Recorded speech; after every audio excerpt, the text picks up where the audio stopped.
Pagājušā nedēļa lielā jēzga par to 41,000 ārstiem. Tam vienam ārstam mēnesī.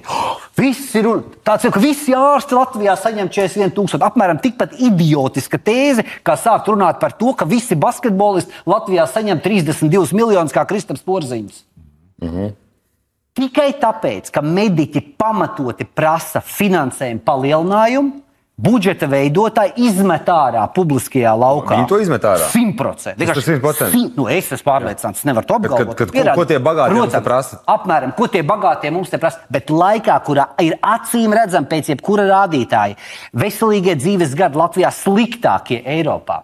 Ja, tur mirstība no sirds asinsvadu slimībām 50% vispār no priekšlaicīgām nāvēm. Un tā tālāk un tā joprojām. Mēs nevaram pabeigt nozīmīgus, svarīgus institūcijas objektus veselībā lielajās slimnīcās. Un ar to mēs daudz vairāk apdraudam savu drošību. Daudz vairāk apdraudam savu drošību x stundā, kad šeit neko nevarēs izdarīt, ja nedod Dievs karš sāksies medicīnas jomā. Tā vietā tiek izmests kaut kāda ziņa par vienu ārstu un 41,000, kur noteikti visticamāk situācija ir tāda, ka lauvas tiesnotās naudas viņš nopelna privātajā sektorā.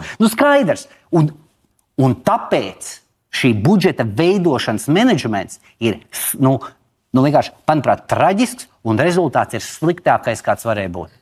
Šis nav viduvējs darbs. Universitātē 0. Nav zināšana. Jā. Nevis 1, nevis 2. Neieskaitīs. 0 nav zināšana.